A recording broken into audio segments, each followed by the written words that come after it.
Alhamdulillah wa salatu wa salamu ala rasulillah. Je continue ce qu'a dit le cheikh de l'islam Ibn Taymiyyah à propos de ceux qui médisent des gens sous diverses couvertures. Sous couverture, c'est une couverture de religiosité, de piété, alors qu'au fond d'eux-mêmes, ils veulent calomnier ce frère-là.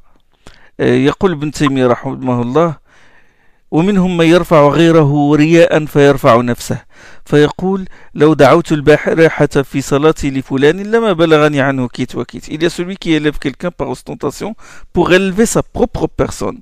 Il dit: ah, si seulement j'avais fait dua la veille en faveur d'un tel, il ne me serait pas parvenu qu'il a fait telle et telle chose blâmable. ليرفع نفسه ويضعه عند من يعتقده. Pourquoi il fait ça? Pour élever sa propre personne, pour se montrer supérieur et pour abaisser la personne en question aux yeux de ses admirateurs. Il dit: un tel est stupide et il manque de compréhension. Il dit: un tel est stupide, il manque de compréhension, mais il voulait par là quoi? Il voulait par là faire l'éloge de lui-même et montrer qu'il a de larges connaissances et qu'il est meilleur que lui. ومنهم من يحمله الحسد على الغيبة فيجمع بين أمرين قبيحين الغيبة والحسد. Il y a celui qui médit de quelqu'un parce qu'il l'envie, réunissant ainsi deux mauvaises qualités: الغيبة, la médisance, et l'envie, الحسد. وإذا أثنى على شخص أزال ذلك عنه بما استطاع من تنقصه. وإذا أثني على شخص, et quand on loue quelqu'un, il essaie par tous les moyens de le rabaisser sous une couverture de piété et de virtuosité. وإذا أثني على شخص أزال ذلك عنه بما استطاع من تنقصه في قالب دين وصلاح أو في قالب حسد وفجور وقدح ليسقط ذلك عنه, ou sous une couverture d'envie, d'agression et de critique, pour le rabaisser. ومنهم من يخرج الغيبة في قالب تمسخر ولعب. Il y a celui qui médit de quelqu'un sous une couverture humoristique. ومنهم من يخرج الغيبة في قالب تمسخر ولعب ليضحك غيره باستهزائه ومحاكاته واستصغار المستهزأ به. Afin de quoi? Afin de faire rire les gens en même temps de rabaisser sa victime. Subhanallah, c'est comme Ibn Taymiyyah vivait au milieu de nous. C'est comme s'il assistait à nous, à nos réunions. ومنهم من يخرج الغيبة في قالب التعجب فيقول: تعجبت من فلان كيف لا يفعل كيت وكيت، ومن فلان كيف وقع منه كيت وكيت، فيخرج اسمه في معرض تعجبه. Il y a celui qui profère la médisance sous une couverture d'étonnement. Il dit: je m'étonne d'un tel, comment n'a-t-il pas procédé de telle et de telle manière, et d'un tel, comment a-t-il pu faire telle et telle chose? Et il prononce son nom et médit de lui dans un contexte d'étonnement. ومنهم من يخرج الاغتمام فيقول: مسكين فلان غمني ما جرى له وما تم له، فيظن من يسمعه أنه يغتم له ويتأسف وقلبه منطو على التشفي فيه. Il y a celui qui se montre triste et navré. Il dit: un tel pauvre homme, ce qui vient de lui arriver m'a fait beaucoup de peine. Celui qui l'entend dire cela pense qu'il a de la compassion pour cette personne et qu'il regrette ce qui lui est arrivé, alors que son cœur en tire une mauvaise joie. وَلَوْ قَدَرَ لَزَادَ عَلَى مَا بِهِ. Et s'il le pouvait, il l'enfoncerait encore plus dans le malheur. ولربما يذكره عند أعدائه ليتشفوا به. Il se peut même qu'il parle de lui à ses ennemis pour qu'ils se réjouissent à ses dépens eux aussi. هذا وغيره من أعظم أمراض القلوب والمخادعات لله ولخلقه. Il a dit: ces attitudes-là, ainsi que d'autres, sont les maladies du cœur les plus graves et les pires choses par lesquelles on essaie de tromper Allah et ses créatures. Il a dit cela, Cheikh l'Islam Ibn Taymiyyah, dans Majmou' al-Fatawa, le volume 28, la page 237 et la page 238. Voilà, c'est exactement ce qui arrive dans les assemblées aujourd'hui. Quand il montre qu'il a de la peine pour quelqu'un, qu'il a de la compassion, qu'il a pitié, alors qu'en vérité, il médit de lui et il le rabaisse. Ou pour montrer qu'il est supérieur. Il dit, oh, un tel. Ah, avant, il assistait à la prière du Fajr, maintenant, je sais pas ce qui lui est arrivé, pauvre homme. Alors qu'en vérité, c'est pas le but de porter conseil quoi que ce soit, mais le but c'est de dire que lui, il a dévié et moi, je suis resté ferme et je suis toujours assidu aux prières du Fajr, par exemple. C'est pour se montrer.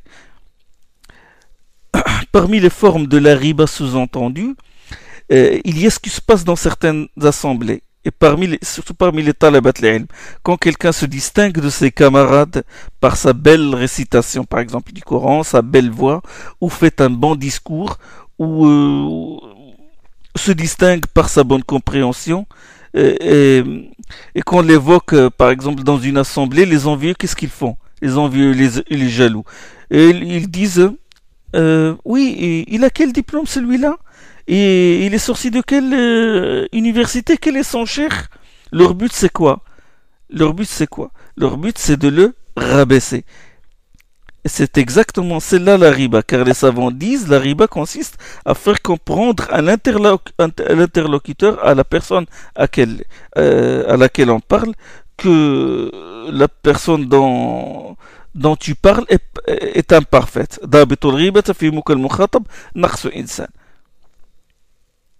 La riba, elle consiste à faire comprendre à l'interlocuteur que la personne dont tu parles est imparfaite, comporte des défauts. C'est ça la riba. Il y a aussi la riba par les gestes, très important, comme le clin d'œil, le fait de froncer les sourcils, le fait de mimer la personne, le fait de, quand on parle de lui, le fait de secouer les mains, c'est-à-dire qu'il vaut rien, de faire un cercle avec le pouce et l'index pour dire que la personne vaut zéro, ainsi que d'autres gestes qu'on voit dans les assemblées d'aujourd'hui.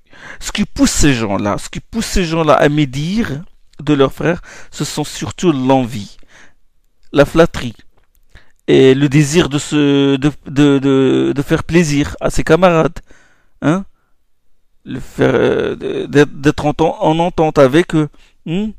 Or, le prophète sallallahu alayhi wa sallam a dit Man askhata nas birida Allah, kafahu Allahu mu'nata nas. Le prophète sallallahu alayhi wa sallam a dit quiconque recherche le contentement d'Allah, quitte à courroucer les gens, Allah se chargera des gens pour le défendre. Par contre, quiconque recherche le contentement des gens tout en courrouçant Allah, ils ne lui serviront en rien si Allah l'abandonne.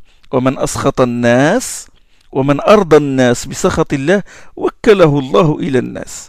وفي رواية, dans une autre version, عاد حامده من الناس له ذاما. Dans une autre version, celui qui le louait le maudira. Ce hadith est authentique, il se trouve dans Sahih al-Jami'.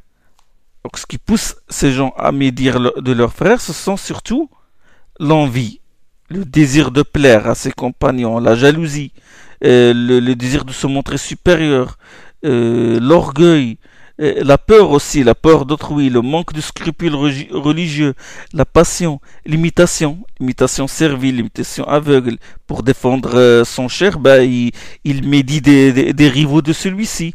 Il y a aussi l'opiniâtreté, l'hypocrisie, le fait de montrer aux gens qu'on est savant alors qu'on ne l'est pas. Et c'est ce qu'on appelle ta'alum, une vraie maladie. C'est vraiment la maladie de l'époque. Le problème, c'est que quand on met en garde certains frères contre la médisance, surtout ceux qui l'ont adopté comme un manhaj, comme une voie, et qui ont contracté cette maladie et cette manie de scruter les défauts des savants et des du'at et de certaines tendances, au point que les défauts des autres les ont distraits de leurs propres défauts, ils te disent, écoute mon frère, nous ne médisons pas des gens. Nous les calomnions pas, mais nous mettons en garde contre les mubtadi'. Nous mettons en garde contre ceux qui ont dévié du minhaj, contre certaines sectes et contre certains livres. Nous ne cherchons que le bien pour les gens. Hein? Nous exerçons le jarh et le ta'dil comme nos pieux prédécesseurs. Le jarh et ta'dil, c'est la science de la critique des transmetteurs des hadiths. je dis, ça je vais en parler sur la question des jarh al-ta'dil. Je dis, il est vrai que la médisance est permise dans certains cas, comme le fait de demander justice, at-tadhallum.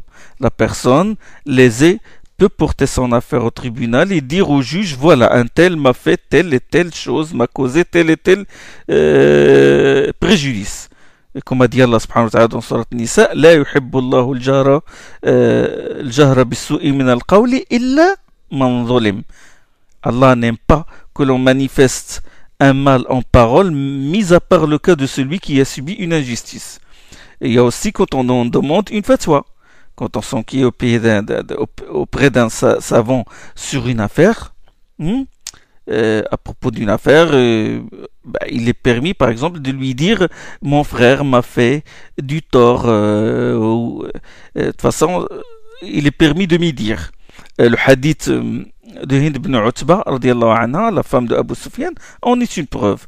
Et il se rendait un jour chez le prophète, il lui dit, Abu Sufyan, qui est son mari, est un homme avare, il ne me donne pas assez pour subvenir à mes besoins et à ceux de mes enfants. Est-ce que, si ce n'est ce que je lui prends à son insu? Le prophète il dit, prends le juste nécessaire pour toi et tes enfants. C'est-à-dire qu'il a midi de son mari. Il est permis de le faire quand on sollicite une fatwa. Et quand cette médisance aussi peut aider à faire cesser une action blâmable ou à remettre sur le droit chemin quelqu'un qui désobéit à Allah, ça on a le droit. Et quand on veut faire reconnaître quelqu'un qui est connu par un surnom précis, comme par exemple l'A'raj, le boiteux, ou l'A'ma, l'aveugle, oui, on peut le faire. Mais si on peut l'identifier par un autre qualificatif, tant mieux. Et la médisance est permise quand il s'agit aussi de mettre en garde les musulmans contre le mal et pour porter conseil, comme le fait de mettre en garde contre les mubtadi' ou un hérétique ou une secte déterminée. Ou comme ce que font les savants du hadith qui récusent l'autorité des rapporteurs du hadith qui ne sont pas fiables. D'accord. Chers frères, chères sœurs, avant de juger un individu, un alim ou un da'iya ou un groupe d'individus ou une tendance ou un mouvement de pensée ou une secte, il faut remplir certaines conditions. Ce n'est pas comme ça qu'on met en garde alors qu'on n'a pas de preuves, ou on n'a pas la science, ou juste on veut s'en prendre à la personne. Bon, il y a des conditions à remplir. La première condition est la science. La première condition à remplir pour critiquer, pour juger, c'est la science. L'imam Zahabi, dans Kitab Mizan al-i'tidal, il dit Al-kalamu fi rijal la yajuzu illa li tam al-ma'rifati tam al-wara'. Il a dit la critique des hommes n'est permise que pour quelqu'un qui a la science, suffisamment de connaissances de science et qui est scrupuleux. Tam al-ma'rifa, tam al-wara'. Qualifier quelqu'un de mubtadi' par exemple, mettre les gens en garde contre lui, les empêcher de prendre de lui ses enseignements, il faut avoir de la science pour le faire. Parler sans science est grave. Parler sans science est un péché capital. Et j'ai dit dans la séance précédente qu'il est au même degré que shirk.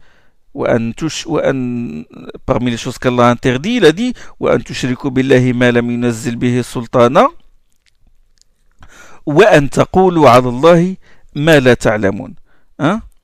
Que vous associez qui que ce soit à Allah, chose par laquelle il n'a fait descendre aucun argument, et que vous disiez au sujet d'Allah ce que vous ne savez pas. Et il a dit subhanahu wa ta'ala وَلَا تَقْفُ مَا لَيْسَ لَكَ بِهِ عِلْمٍ, n'affirme rien dont tu n'as pas connaissance, comme il a dit subhanahu wa ta'ala dans Surat Al-Isra. Donc il faut d'abord connaître parfaitement la profession de foi des gens de la Sunna, Aqidat al-Sunna. Il faut connaître ce que signifie la bid'a. La bid'a, l'innovation en matière de religion, une pratique ou une voie inventée au nom de la religion mais qui n'est pas fondée sur celle-ci. C'est ça la bid'a. Il faut faire la distinction entre la bid'a et la tradition parce que certaines font la confusion et même la bid'a et le masalih al-mursala, certaines masalih, c'est-à-dire les intérêts généraux. Il faut connaître les différentes sortes de la bid'a. Il y a le bid'a al-fi'liya, le bid'a التركية، البدعة العملية، البدعة الاعتقادية، البدعة الحقيقية، البدعة الإضافية. Ça a besoin de beaucoup de leçons pour comprendre ça. البدعة الجزئية، البدعة الكلية اللي هي البدعة المكفرة، celle qui entraîne la mécréance comme بدعة de la secte بهائيت، des قديانيت، بدعة الجهمية. Et البدعة الغير مكفرة، les بدعة qui ne sortent pas la personne de l'islam. Donc il faut connaître ces différentes les différentes sortes de bid'a. Et il faut connaître aussi les critères de qualification de quelqu'un de mubtadi'. Il y a des critères avant de qualifier quelqu'un de mubtadi'. Il faut les connaître. La question, par exemple, qui fait l'objet de divergence entre les savants. Quand on adopte un avis juridique, le savant qui adopte un autre avis différent d'une autre ne doit pas être taxé de mubtadi'. Quand un savant fait l'ijtihad mais se trompe, il ne doit pas être qualifié de mubtadi'. Donc il faut savoir si ce qu'a fait ce savant ou ce qu'a fait ce da'iya est vraiment une bid'a. Et même si on est sûr que c'est une bid'a, on ne peut pas qualifier son auteur de mubtadi' comme ça. Ce n'est pas n'importe qui tombe dans une bid'a est un mubtadi'. Hein?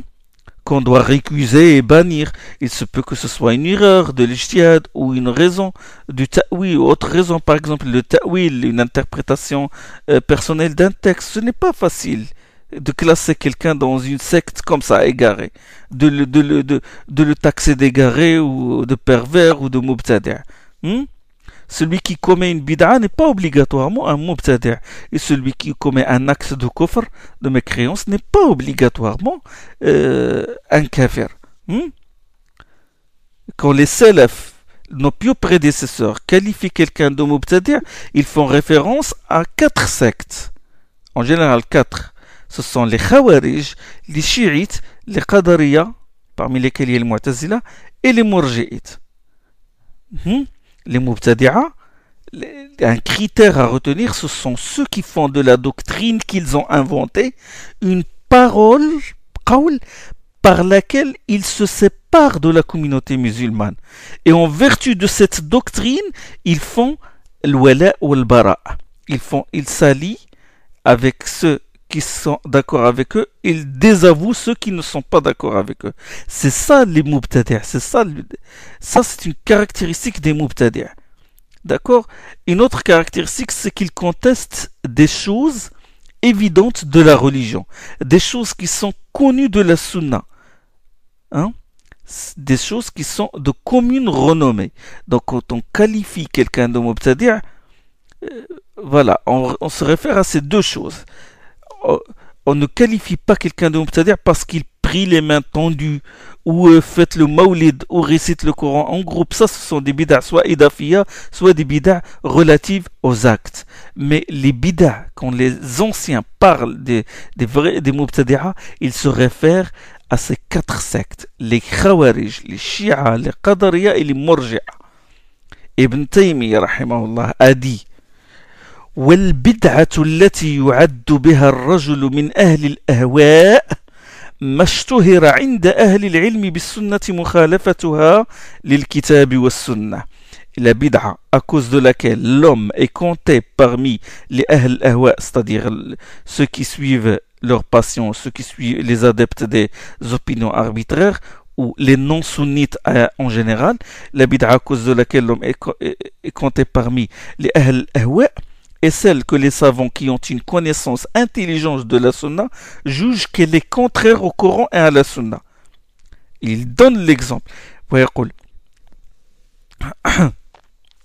والبدعة التي يعد بها الرجل من أهل الأهواء ما اشتهر عند أهل العلم بالسنة مخالفتها للكتاب والسنة كبدعة الخروج والروافض والقدرية والمرجئة. Comme la bid'a des kharijites, des rafidas, c'est-à-dire les chiites, des qadarites, c'est-à-dire les mu'tazilites et autres, et des murji'a. Et des murji'a. Mashtuhira, il y a un terme que je n'ai pas traduit dans ce qu'a dit Ibn Taymiyyah, ça veut dire mashtuhira. والبدعة التي يعد بها الرجل من أهل الأهواء ما اشتهر عند أهل العلم بالسنة مخالفتها للكتاب والسنة. La bid'a par à cause de laquelle l'homme devient est compté parmi les gens de l'innovation, les non-sunnites en général, c'est celle qui est que tous les gens du savoir, tous les gens de la sunna attestent qu'elle est contraire au Coran et la sunna. Elle est célèbre. Une parole, ils sont tous d'accord que cette parole-là, que cette doctrine-là est contraire au Coran et la sunna. Et les bid'ah sont lesquels? Bid'at al-khuruj wal-rawafid wal-qadariyya wal-murji'a. Les bid'ah des kharijites, des rafidas, des qadariyya et des murji'a. Et il a dit, en effet, فإن عبد الله بن المبارك ويوسف بن أسباط وغيرهما قالوا أصول 72 فرقة هي 4 الخوارج والروافد والقدرية والمرجئة. Il a dit, Abdullah ibn al-Mubarak, ça c'est les salaf, là maintenant, il parle des salaf, des pieux prédécesseurs. Abdullah ibn al-Mubarak et Yusuf ibn Asbat et autres ont dit les sectes de base à partir desquelles se sont ramifiées les 72 sectes qui sont vouées en enfer. Les 72 sectes sont au nombre de 4. Anouma les bases. Les kharijites, les rafidites, les qadarites et les murji'a. On ne peut pas, comme ça, à la légère, qualifier quelqu'un de mubtadi'. Ce n'est pas qu'il commet un acte qui est bid'a, on le qualifie, ça y est, on l'identifie en fonction de cet acte-là. Il se peut qu'il s'est basé sur un hadith, il se peut qu'il soit un ignorant, mais les sectes, ceux qu'on qualifie de mubtadi'a et qui méritent qu'on les mette en index ou qu'on les réfute et qu'on désapprouve ce qu'ils disent, et qu'on ne prenne pas comme alliés, ce sont ces gens-là, les Khawarij, les Rafida, le Qadariya, le Murja. Et malgré tout, il faut les traiter avec justice. Les propos d'Ibn Taymiyyah que je viens de citer se trouvent dans le Fatawa al-Kubra, le volume 2 et la page 229. Suivez ce qu'il a dit aussi. Ça, il parle de ces deux critères aussi. Il dit, à propos des mubtadi'a, des gens de l'innovation, il a dit إذا لم يجعلوا ما ابتدعوه قولا يفارقون به جماعة المسلمين يوالون عليه ويعادون كان من نوع الخطأ والله سبحانه وتعالى يغفر للمؤمنين خطأهم في مثل ذلك. Il a dit, à propos de ceux qui tombent dans la bid'a, il a dit, s'ils ne font pas de la chose qu'ils ont inventée au nom de la religion, s'ils ne font pas de cette chose une parole par laquelle ils se séparent de la communauté des musulmans et sur la base de laquelle ils s'allient avec certains et se déclarent ennemis des autres, cette innovation est considérée comme une sorte d'erreur. Or Allah pardonne aux croyants ce genre d'erreur. ولهذا وقع في مثل هذا كثير من سلف الأمة وأئمتها.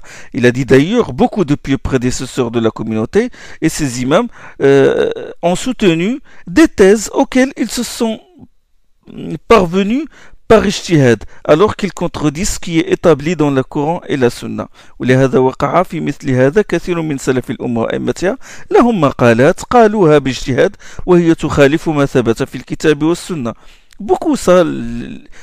Beaucoup de pieux prédécesseurs, même dans les premiers siècles, ils sont tombés dans ce genre d'erreur où ils ont rejoint soit les Murji'a ou les Qadari ou les Shi'at dans certains propos. Il y a beaucoup d'exemples, Mais on ne les taxe pas de mubtadi' à cause de cette erreur, à cause de ce ijtihad. Il a dit, d'ailleurs, beaucoup de pieux prédécesseurs de la communauté et ses imams ont soutenu des thèses auxquelles ils se sont parvenus par ijtihad, alors que ces thèses-là contredisent ce qui est établi dans le Coran et la Sunna. بخلاف من والى موافقه وعاد مخالفه وفرق بين جماعة المسلمين وكفر وفسق مخالفه دون موافقه في مسائل الآراء والاجتهاد واستحل قتال مخالفه دون موافقه فهؤلاء من أهل التفرق والاختلافات. Il a dit, par contre, ceux qui s'allient avec ceux qui sont d'accord avec eux se font les ennemis de ceux qui ne sont pas d'accord avec eux, divisent la communauté des musulmans, qualifient leurs adversaires de mécréants et de pervers en dehors de ceux qui sont d'accord avec eux et les excluent en dehors de ceux qui sont d'accord avec eux, dans les opinions personnelles et les questions qui relèvent de l'ijtihad, considèrent licite de combattre leurs contestataires et épargnent ceux qui les approuvent, ceux-là font partie des gens de la division et de la divergence. Majmou' al-Fatawa, volume 3, page 349. Donc quand on prend une parole, on prend une doctrine, et puis en vertu de cette doctrine, on se fait des amis, on se fait des ennemis, et on considère licite le sang de ceux qui ne sont pas d'accord avec nous, qu'on considère leur honneur licite, on s'en prend à leur honneur, on les qualifie de mubtadi', on les taxe de toutes sortes de qualificatifs injurieux, et on divise la communauté en vertu de ces paroles-là, de cette doctrine qu'on a adoptée. Là, on mérite d'être qualifié les gens, d'être qualifiés des mubtadi'a. Ceux qui font cela, ce sont eux-mêmes les mubtadi'a et les gens de la division et de la divergence. D'où l'importance de la science. Ahri, si tu as la science, tant mieux. Tu n'as pas la science, tu te tais. Et ne te dresse pas comme juge sur les actes des gens, sur les savants et sur les du'at. Subhanallah, n'importe qui maintenant critique les savants et les du'at. Il met en garde contre eux, les classifie, on entend prendre de celui-ci, ne prend pas de celui-là, un tel a la tazkiya, un tel autre n'a pas la tazkiya, un tel est mubtadi', ash'arit, madhabit, sururit, etc. Une liste de savants qu'il réclame et qu'il demande de rejeter parmi les vivants et les morts. J'ai vu une fois la liste des savants et les du'ats qui ont été récusés, qui ont été rejetés. J'étais stupéfait. Et je dis, c'est pas possible, ces gens-là, qu'est-ce qui leur arrive? Quand on entend qu'ils disent nous répondons aux mubtadi'a, nous mettons en garde contre les mubtadi'a, quand on voit la liste, ce sont des gens de la sunna, des du'at qu'on connaît, les du'at d'Égypte, de l'Arabie Saoudite, les du'at d'Égypte par exemple, Abou Ishaq al-Huwaini, Mohamed Hassan Yaqoub, l'Adawi, les du'at de l'Arabie Saoudite, Al-Qarni, Salman, les autres du'at de la sunna, pourquoi ils les mettent sur le même degré que les mubtadi'a? Et ils prétendent, avec ça, ils disent, nous suivons la voie du salaf. Mais même des grands savants n'ont pas été épargnés. Même Hayat Kibar, l'ulama, n'a pas été épargné. Les grands savants de l'Arabie Saoudite et d'autres pays n'ont pas été épargnés.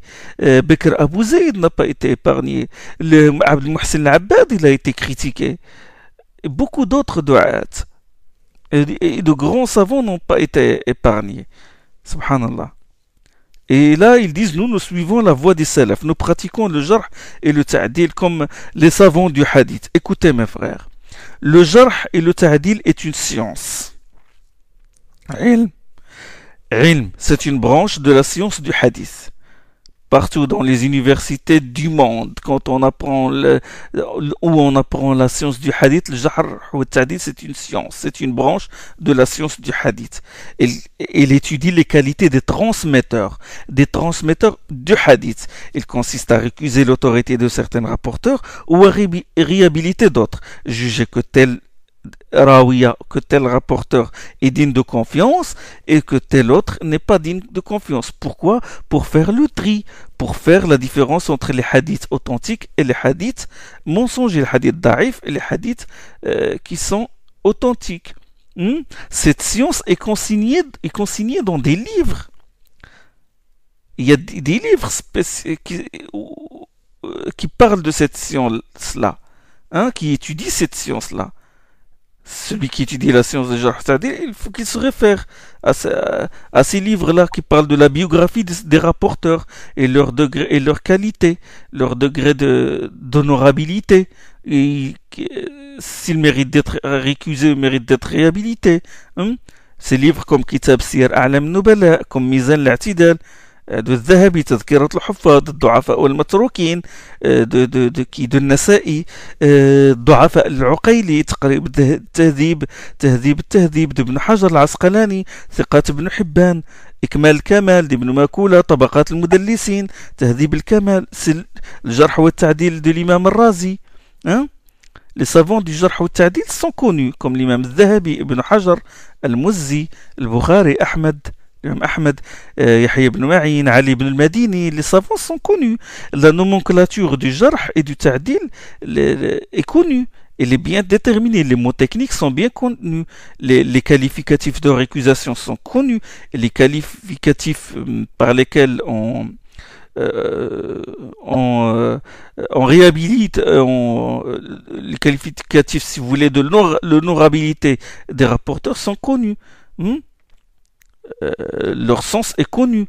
Ils ne sont pas... c'est clair, c'est des termes qui sont bien déterminés. Par exemple, des qualificatifs du tajrih, comme par exemple layin al-hadith, laysa bil qawi, ضعيف الحديث, متروك الحديث, منكر الحديث, كذاب. Ce sont les termes qu'utilisent les savants du Jarh ou Ta'dil pour récuser l'autorité d'un rapporteur. Ou les qualificatifs de réhabilitation de l'honorabilité sont par exemple thiqa, mutqin, saduq, thiqatun thabt, salih al-hadith, etc. Les termes connus. Vous avez compris? Maintenant, comparez maintenant ces qualificatifs, layin al-hadith, laysa bil qawi, etc., avec les surnoms que je vais citer maintenant. Qutbi, Ikhwani, Hizbi, تكفيري, دجال, مبتدع, عقلاني, مجرم, سروري, عرعوري, زبالة. زبالة, ça veut dire poubelle. C'est un gros mot, mais... Cheikh Sou, Sahib Hawa, mais ces termes sont eux qui l'utilisent. Moi, je ne fais que répéter ce qu'ils disent. Suleymani, Surati, مليباري أسمري قبوري حلولي منحرف ماسوني جهادي قصاص. c'est des termes يعني vagues. قطبي تكفيري عقلاني سروري تراثي قصص, des noms équivoques choisis pourquoi ils choisissent ces noms là? Pour faire peur, hein? Ils gardent un mystère pour dissuader, pour exercer une pression psychologique, pour exercer une censure idéologique, des noms pour lesquels Allah en a fait descendre le moindre argument. Quand le Cheikh Ben Qaoud de Hayat Kibar al-Ulama, les grands savants de l'Arabie Saoudite, il a entendu Sururi, c'est quoi Sururi? Il a dit, je n'ai jamais trouvé ça ni dans les lexiques, ni dans les livres des confessions des Milal ou les livres des sectes. À moins qu'il ne s'agisse d'une... je ne sais pas, il a dit à moi qu'il s'agisse de... Sururi vient du terme soror qui veut dire être content ou être... voilà, être satisfait. Oui, des noms dont on se sert pour... non pas pour porter conseil, mais pour diviser, pour susciter des haines et des rancunes au sein de la communauté. Des noms pour lesquels Allah n'a fait descendre aucun argument, le moindre argument qui permet de les justifier. Écoutez ce qu'a dit le cheikh de l'islam Ibn Taymiyyah à propos de ces noms. Il a dit: الأسماء التي يتعلق بها المدح والذم من الدين لا تكون إلا من الأسماء التي أنزل الله بها سلطانه ودل عليها الكتاب والسنة والإجماع. Écoutez attentivement. Les noms dont on se sert pour louer ou blâmer, quelqu'un au nom de la religion doivent être des noms pour lesquels Allah a fait descendre un argument, c'est-à-dire des noms qui sont prouvés par le livre, la sunna et le consensus. Dalla alayha al-kitab wa sunna wal ijma'. Quel mu'min, là il donne des exemples. Quel mu'min والكافر والعالم والجاهل والمقتصد والملحد. Le mécréant, le croyant, le mécréant, le savant, l'ignorant, l'homme de juste milieu et le déviant, le mulhid. Et ces termes-là existent dans le Coran et dans la Sunna.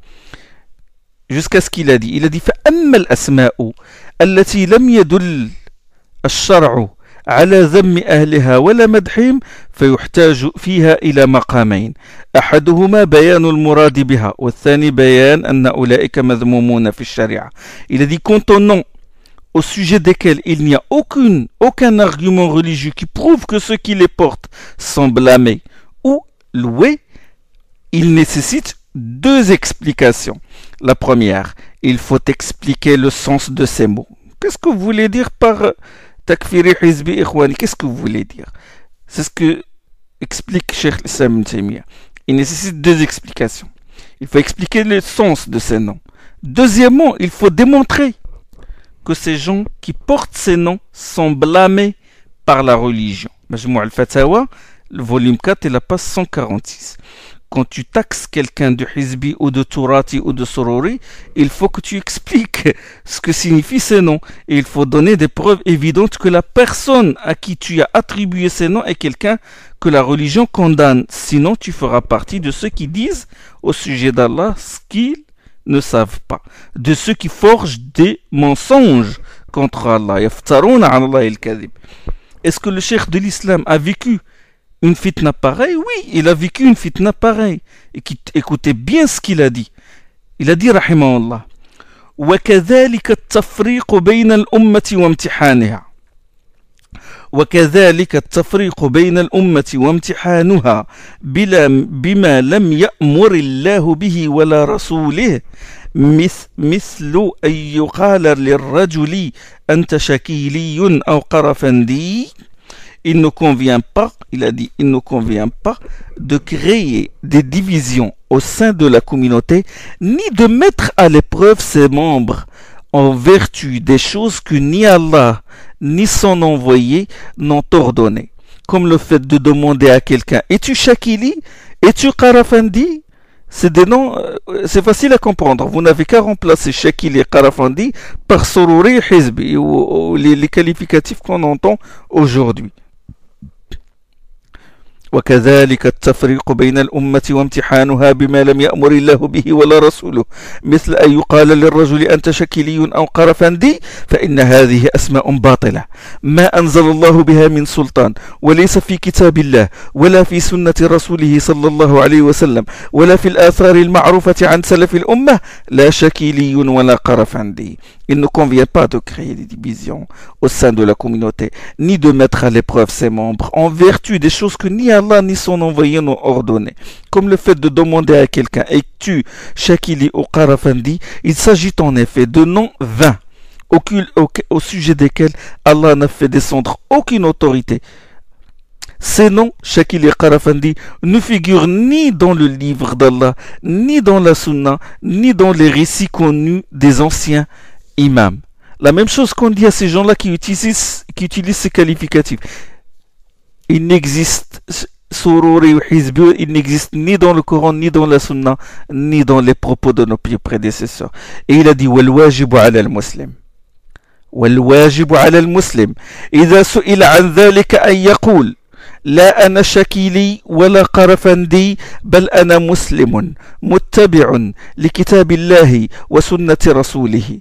Il est du devoir du musulman, lorsqu'il est interrogé à ce propos, de répondre je ne suis ni Shakili ni Qarafandi, je suis un musulman qui suit le livre d'Allah et la sunna de son envoyé.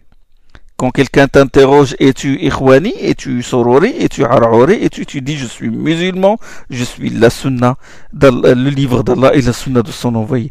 وقد روينا عن معاوية بن أبي سفيان أنه سأل عبد الله بن عباس رضي الله تعالى عنهما فقال أنت على ملة علي أو على ملة عثمان فقال لست على ملة علي ولا على ملة عثمان بل أنا على ملة رسول الله صلى الله عليه وسلم. Il nous a été rapporté que Muawiyah ibn Abi Sufyan interrogea ainsi Abdullah ibn Abbas, un compagnon qui interroge un autre compagnon. Il lui dit es-tu de la confession de Ali ou de la confession de Uthman? Ibn Abbas lui répondit je ne suis ni de la confession de Ali ni de la confession de Uthman, je suis de la confession de l'envoyé d'Allah.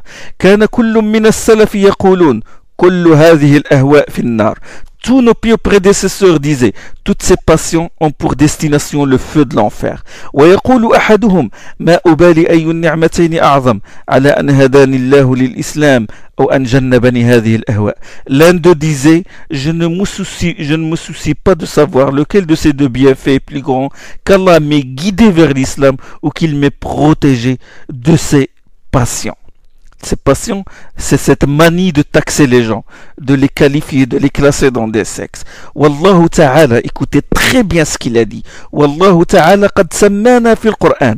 Al-Muslimin, Al-Mu'minin, Ibad Allah. Allah le Très-Haut nous a nommés dans le Coran les musulmans, les croyants, les serviteurs d'Allah. فلا نعدل عن هذه الأسماء فلا نعدل عن الأسماء التي سمانا الله بها إلى أسماء أحدثها قوم وسموها هم وآباؤهم ما أنزل الله بها من سلطان. Nous ne détournons pas.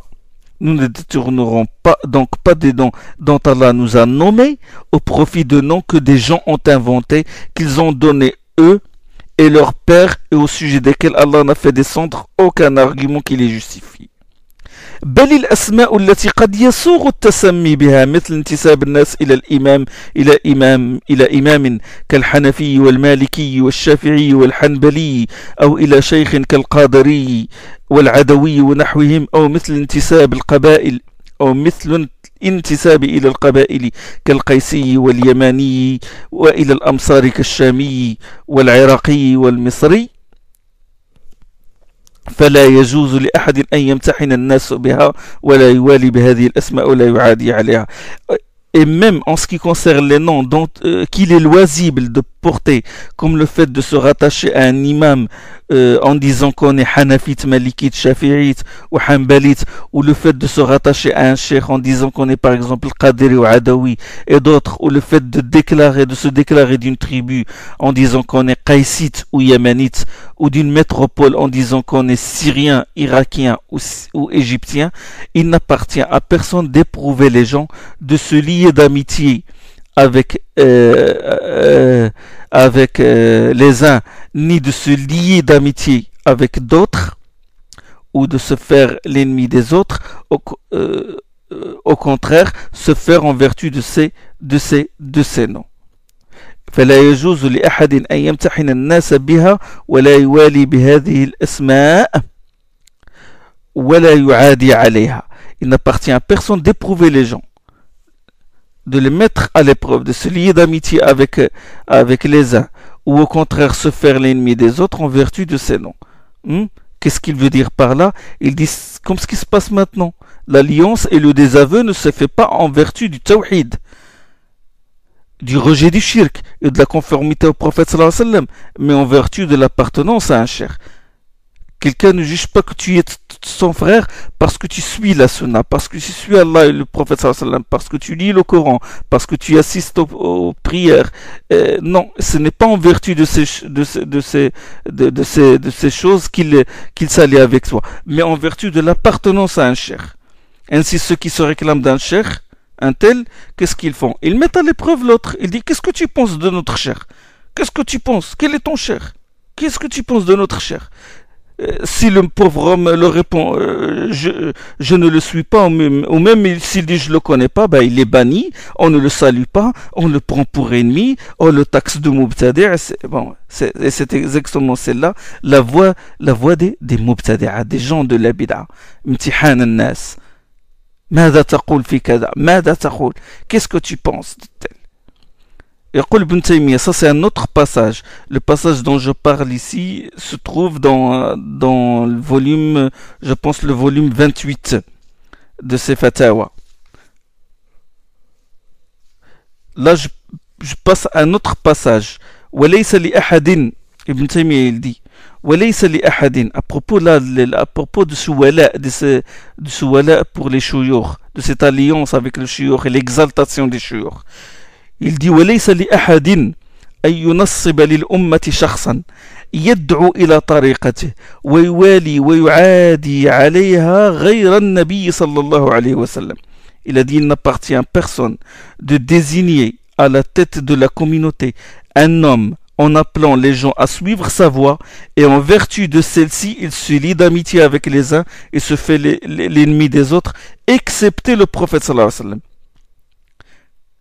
Il n'appartient à personne de faire ça, de dire voilà le cheikh, voilà celui qui porte l'étendard de la science. Celui qui ne prend pas de sa science, il est banni, il est qualifié de mubtadi'. Et celui qui le suit, il est avec nous et c'est celui-là qui est un vrai salafite. Non, ça on peut pas le dire. Il est interdit de le dire. C'est celle-là la voie des mubtadi'a. وليس لأحد أن ينسب للأمة شخصا يدعو إلى طريقته ويوالي ويعادي عليها غير النبي صلى الله عليه وسلم ولا ينسب لهم كلاما يوادي ويوالي عليه ويعادي غير كلام الله ورسوله وما اجتمعت عليه الأمة.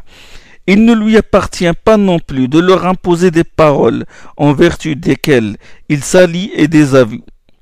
Il fait le wala al-bara, sauf la parole d'Allah, celle de son envoyé et celle sur laquelle la communauté est unanime. Regardez ce qu'il va dire là. Suivez bien. بل هذا من فعل أهل البدع. Il dit, ce sont les gens de l'innovation qui agissent ainsi. الذين ينصبون لهم شخصا أو كلاما يفرقون به بين الأمة. Ce sont les gens de l'innovation qui agissent ainsi. Ils désignent à leur tête une personne ou adoptent des paroles comme une devise sur la base desquelles ils divisent la communauté. ولهذا, il a dit juste après, c'est-à-dire ça, ce petit passage, il n'appartient pas à personne de désigner à la tête de la communauté un homme en appelant les gens à suivre sa voie. Ça, c'est dans Majmou' al-Fatawa, le volume 20 et la page 164. Il a dit juste avant, c'est-à-dire dans la page 163, ولهذا تجد قوما كثيرين يحبون قوما ويبغضون قوما لأجل أهواء لا يعرفون معناها.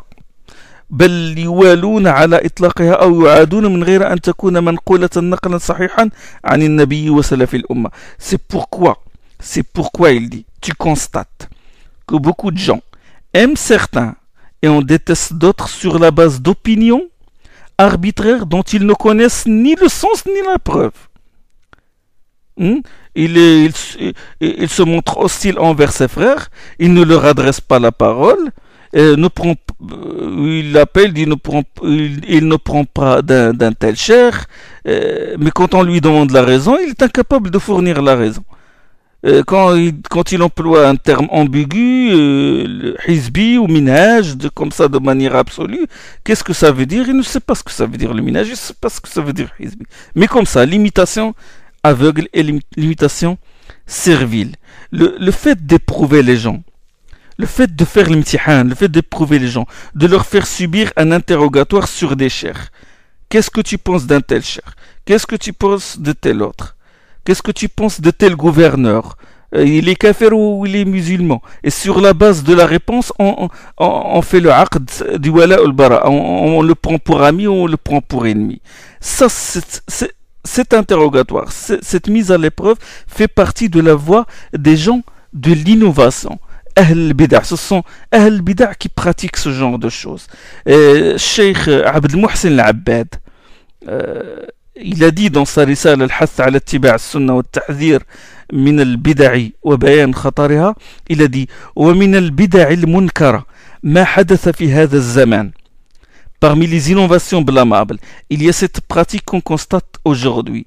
Min imtihani ba'din min ahli al-sunnati ba'dan bi ashkhas.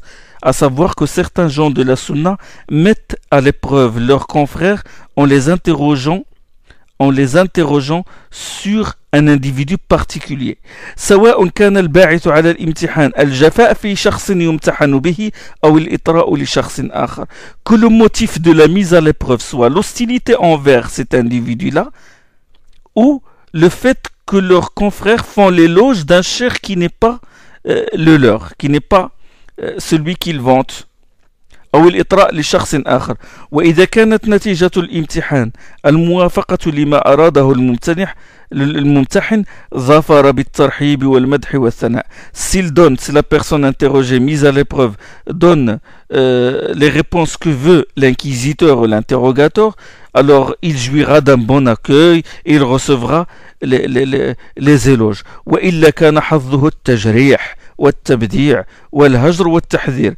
S'il échoue dans cette épreuve, son lot sera quoi? Il sera critiqué, récusé, taxé de bid'a, mis à l'index et on mettra les gens en garde contre lui. Hein? C'est comme ça, c'est comme ça le ménage qu'on voit aujourd'hui. On interroge la personne sur quelqu'un, ben s'il le loue, dit ça y est, soit on va le prendre pour ennemi, soit le prendre pour ami.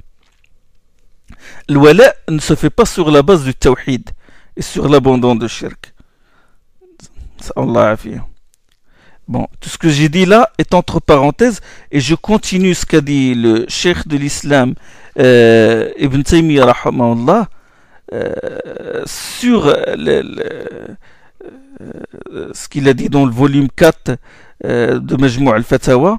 Je me suis arrêté فلا يجوز لأحد أن يمتحن الناس بها ولا يوالي بهذه الأسماء ولا يعادي عليها. C'est-à-dire j'ai commencé par dire au début de ce que j'ai dit tout à l'heure.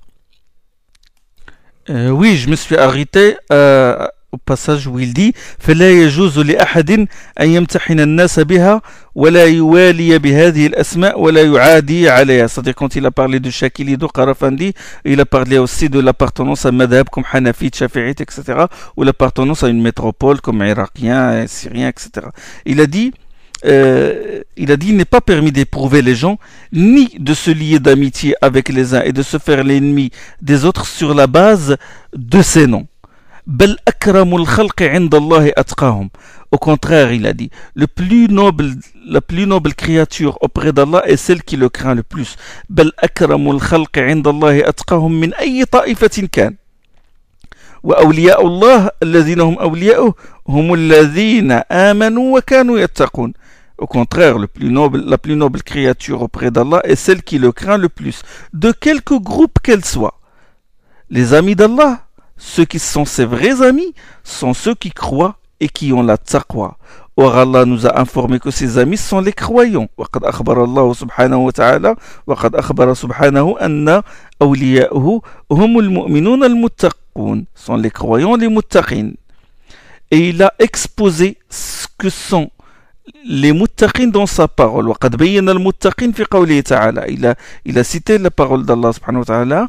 ليس البر أن تولوا وجوهكم قبل المشرق والمغرب. La piété ne consiste pas à tourner vos visages du côté de l'Orient ou de l'Occident. ولكن البر من آمن بالله واليوم الآخر. Mais la piété, la taqwa, ولكن البر, la piété véritable est celle de celui qui croit en Allah et au jour dernier, aux anges, aux livres, aux prophètes. ولكن البر من آمن بالله واليوم الآخر والملائكة والكتاب والنبيين وآتى المال على حبه ذوي القربى واليتامى والمساكين وابن السبيل والسائلين وفي الرقاب وأقام الصلاة وآتى الزكاة والموفون بعهدهم إذا عاهدوا والصابرين في البأساء والضراء وحين البأس أولئك الذين صدقوا وأولئك هم المتقون. La piété véritable est celle de celui qui croit en Allah, au jour et au jour dernier, aux anges, aux livres, aux prophètes, qui donne de son bien, malgré l'amour qu'il en a, aux proches, aux orphelins, aux pauvres, aux voyageurs coupés de toute ressource, aux mendiants et pour l'affranchissement des esclaves, qui accomplit la prière, donne la zakat. La piété véritable est aussi celle de ceux qui s'acquittent de leur engagement lorsqu'ils en ont contracté, ceux qui sont patients dans l'adversité, le malheur et au moment du danger. Voilà ceux qui sont sincères et ce sont ceux-là les muttaqin. Les muttaqin, ulaika alladhina sadaqu wa ulaika humul muttaqun. Voilà les muttaqin. Sont les awliya d'Allah qui méritent que nous les prenions pour amis. Quand tu réalises, cher frère, ces vertus-là, le fait de te réclamer salafi ou sunnite, ça, de tel cher, ne te sera d'aucune utilité si tu ne réalises pas ces vertus-là. Si tu ne donnes pas réalité à ces vertus-là, à savoir la croyance en Allah, au jour dernier, aux livres, etc., le fait de dépenser de ses biens, le fait d'aider les orphelins, le fait de patienter, le fait de tenir ses engagements. La taqwa consiste à faire ce qu'Allah a ordonné comme a dit Ibn Taymiyyah rahmallah, والتقوى هي فعل ما أمر الله به وترك ما نهى الله عنه. La taqwa consiste à faire ce qu'Allah a ordonné et à délaisser ce qu'Allah a interdit. وقد أخبر النبي صلى الله عليه وسلم عن حال أولياء الله وما صاروا به أولياء. Il a dit aussi que le prophète sallallahu alayhi wa sallam a informé, il a dit, a cité l'état, a décrit les amis d'Allah et comment ils sont devenus des amis d'Allah. Et il a cité le hadith de Bukhari où Allah dit Man adali waliyan faqad barazani bil harb, celui qui prend pour ennemi un ami à moi, je déclare la guerre contre lui. Et puis il a dit qu'est-ce que ça veut dire Souali? Souali, c'est celui qui se rapproche d'Allah par les prescriptions, parce que Allah lui a imposé, et qui se rapproche ensuite d'Allah par les œuvres surérogatoires. Et c'est cela, là, Ibn Taymiyyah il dit, voilà les gens avec qui on doit s'allier. On ne doit pas s'allier en vertu de l'appartenance d'un cheikh ou d'une voix ou de quoi que ce soit, mais en vertu de ces vertus-là. Jusqu'à ce qu'il a dit, rahmallah, ومن يتولى الله, il a cité la parole d'Allah subhanahu wa ta'ala, ومن يتولى الله ورسوله والذين آمنوا فإن حزب الله هم الغالبون. Il a cité ce verset de la sourate Al-Maïda qui comprend comme ami Allah, son envoyé, et ceux qui croient, qu'ils sachent qu'en vérité c'est là le parti d'Allah c'est le parti d'Allah qui l'emportera. فقد أخبر سبحانه أن ولي المؤمنين أن ولي المؤمن هو الله ورسوله وعباده المؤمنين، وهذا عام في كل مؤمن موصوف بهذه الصفة، سواء كان من أهل نسبة أو بلدة أو مذهب أو طريقة أو لم يكن. Il a dit, Allah nous a informé que l'ami des croyants, celui qui mérite qu'on le prend pour rallier le wala, c'est Allah, son envoyé et ses serviteurs croyants. Ceci est général, il concerne tout croyant qualifié de cet attribut, peu importe son origine, ou son pays, ou l'école juridique à laquelle il appartient, ou la voie spirituelle qu'il suit, ou s'il ne suit aucune voie particulière. Là, il donne les preuves que le wala entre les croyants est général. Il dit les croyants et les croyantes, ils sont les alliés les uns des autres, et d'autres versets. Il cite quelques versets. Puis il cite le dalil de la sunna sur la fraternité et le wala, sur l'obligation de la fraternité et l'amitié entre les musulmans. Il a dit wa fi as-sahih 'an an-nabi sallallahu alayhi wa sallam. Dans les deux sahih, il est rapporté que le prophète sallallahu alayhi wa sallam a dit مثل المؤمنين في توادهم وتراحمهم وتعاطفهم كمثل الجسد الواحد إذا اشتكى منه عضو تداعى له سائر الجسد بالحمى والسهر. Dans leur affection, leur miséricorde et leur sympathie mutuelle, les croyants sont pareils à un seul et même corps. Lorsqu'un membre se plaint de quelque chose, cela se répercute sur le corps, sur tout le corps par la fièvre et l'insomnie. Avons-nous réalisé cette fraternité? Et puis il a dit aussi وفي الصحاح أيضا أنه قال أن الرسول صلى الله عليه وسلم قال المؤمن للمؤمن كالبنيان يشد بعضه بعضا وشبك بين أصابعه. Et le prophète صلى الله عليه وسلم a dit le croyant est pour un autre croyant ce que les pierres d'un édifice sont les unes pour les autres. Elles se maintiennent les unes par les autres. Puis il se croisa les doigts. وفي الصحاح أيضا أنه قال والذي نفسي بيده لا يؤمن أحدكم حتى يحب لأخيه ما يحب لنفسه. Dans les deux sahih également, il a dit par celui qui détient mon âme en sa main, aucun d'entre vous ne croira que s'il aime pour son frère ce qu'il aime pour lui-même. Et il a dit Al-Muslim akhul muslim, la yuslimuhu wa la yazlimuhu. Le musulman est le frère du musulman. Il ne le livre pas à ses ennemis. Et il ne commet aucune injustice à son égard. Méditez, chers frères, ce texte-là. وأمثال هذه النصوص في الكتاب والسنة كثيرة. وقد جعل الله فيها عباده المؤمنين بعضهم أولياء بعض وجعلهم إخوة وجعلهم متناصرين متراحمين وأمرهم سبحانه بالائتلاف ونهاهم عن الافتراق والاختلاف. De pareils textes sont nombreux dans le livre et la sunna. Dans ce texte, Allah fait de ses serviteurs croyants des amis les uns des autres, des frères qui se secourent mutuellement, qui se font miséricorde les uns les autres et qui ont de l'affection les uns pour les autres. وأمرهم سبحانه بالائتلاف ونهاهم عن الافتراق والاختلاف. Il leur a ordonné de s'allier et leur a interdit de se diviser et de diverger. فقال تعالى واعتصموا بحبل الله ولا تفرقوا. Il a dit, exalté soit-il, attachez-vous tous à la corde d'Allah et ne vous divisez pas. وقال إن الذين فرقوا دينهم وكانوا شيعا لست منهم في شيء إنما أمرهم إلى الله. Dans Sourate Al-An'am, ceux qui ont divisé leur religion et formé des sectes, tu n'es en rien des leurs. Leur affaire revient à Allah. Je m'arrête ici. Inch'Allah, je continue le reste du Skad ibn Taymiyyah dans ce Majmou' al-Fatawa, dans le volume 4. وسبحانك اللهم بحمدك أشهد أن لا إله إلا أنت أستغفرك وأتوب إليك.